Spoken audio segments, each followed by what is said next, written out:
Hello folks, welcome back to this channel. It is Francesco here. I wanted to dive into the way that I'm currently using the weekly agenda that was designed and built by Jonathan Stewart for me. It's been about a month and a half since I did a feature on it with him on the channel, and he built this fantastic weekly agenda, and I thought it'd be a cool idea to give you an insight into how I'm using it. So there we go, 6 weeks I've been using it, so not quite a month and a half, but a good amount of time to be able to sort of give my opinion on it. I'm going to share a few of the ways that I think it's quite useful. The template will be below if you want to use it yourself. So to give you a little bit of a background, I was using Todoist before for both work and personal, and it got a little bit too overwhelming, especially having a new baby. There was more personal tasks and less space for the work tasks, and I thought it would be good to separate the two. So I'm using Todoist for personal tasks and Notion for work tasks. And I asked Jonathan whether he could upgrade my setup. I was keeping it very, very simple in terms of design, and he definitely made it look a lot better. So let me show you the first week I used it. So this is a template. So a database template that you can see here is available, and as you can imagine, when I press new week, it opens up this beautiful thing here. So I've got next, so that's basically today. I've got admin, which is any things that are administration related and can be done sort of at any given time. I've got planned, which is essentially just like a Kanban for a week ahead. But I've recently modified how I work. So I've made Jonathan I've probably broken this little sort of weekly agenda thing a little bit more than I should have. So let's take you to the first week that I had it. So the first week I had it was pretty good. I pretty much got everything done. And you can see here, these are the tasks that I got done. And there's about 40 of them here. And they're in what's called a task database that you can find here. And as you can see, a lot got done, which was really cool. And it says here I got 40 tasks done, and I pretty much cleared what I had.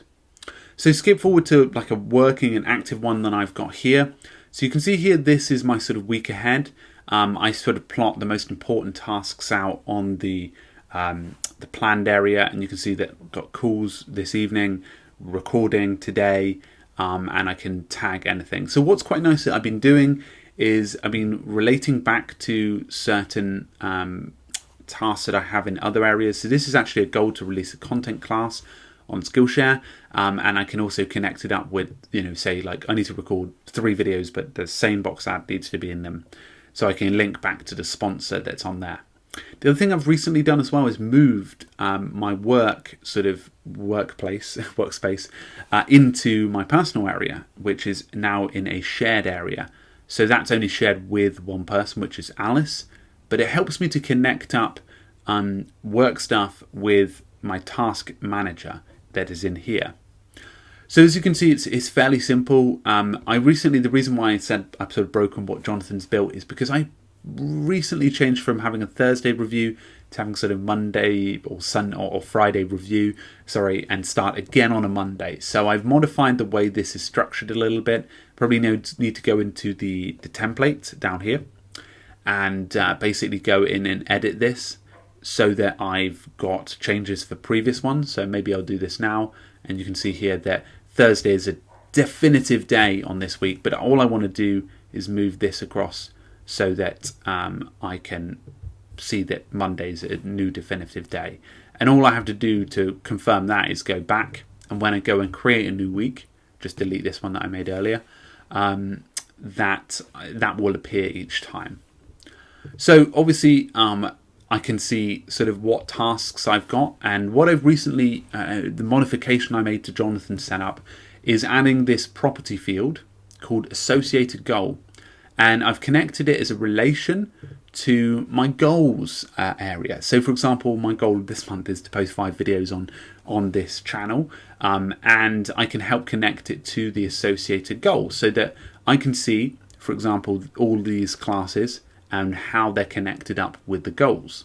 So actually it's become a really neat way to do that.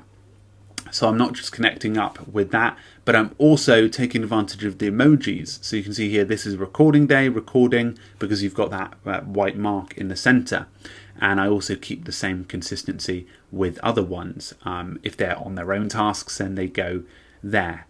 So anything across a week that comes on my plate that isn't administration goes into a week review. So I'll click in and I'll start tallying things. It's only a Monday, was a Monday, so I haven't got anything to add specifically there.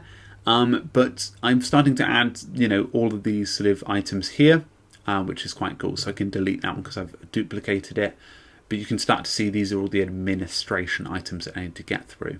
So this is pretty much a dumping ground throughout the day, very similar to what I did with Todoist Inbox. Then what I can do is actually sort whether they belong down here, or whether they can be done, or whether they can be deleted or moved to another day. Now what's cool is when you have previous days and previous ones, previous weeks and next weeks, you can start planning ahead. So if I wanted to create the next week, which is quite cool that Jonathan set up, if I wanted to create, say, the week of the 23rd, then I can actually go ahead and plan that, which is quite nice. So I'm trying to sort of coordinate that. Down here, which is interesting, I added this sort of setup here. So you can see that this is like the theme, what I typically do on those days, going off of Mike Vardy's theming setup, and also routine. Like, what routines have I got going on? And then I can sort of give you an insight into. So my normal routine is sort of like this, and training. So this helps me just to like, okay, right, I need to stick with this when I'm planning the week. When I'm planning the week, it comes into sort of different mix because I have been using something called Breakdown, which I'll probably do a separate video on. But basically I write out what I'm thinking and then helps me to plan my week. And that typically happens when the week review happens. And I'll probably do a separate video on that. But I find this setup to be really useful. I think I've screwed this up because this is like next, which should be like tomorrow, I think. But I think because Jonathan set up the formula to be Thursdays that is the week start, so that I've probably screwed this whole thing up for him. But it's meant to show you the next tasks you can work on. But I really enjoy it. I think it's a really solid sort of setup, and it's something that I'll probably carry on. I'm happy with it. As I said, you probably can download it in the description below. But over the last couple of weeks, it's been a little bit of a sort of legendary way I've been using it in terms of getting things done. And I probably won't go back to anything like I had before. I like the separation between the two applications, and I think it's really well put together. It's simple, but not too complicated, but sort of helps me link up what I need to link up, which is very cool. So folks, hopefully you found this feature useful. Please do download the template. It's marvellously created by Jonathan Stewart, so feel free to check out our video together, and also the Notion Made Simple course where he is now an instructor, and also his website and his Twitter and all that sort of good stuff that I'll include below. But folks, thank you very much, and hopefully I'll be back again soon to talk about that breakdown side of stuff, and give you a better explanation of it as well, because I want to take you through how I go through a weekly breakdown.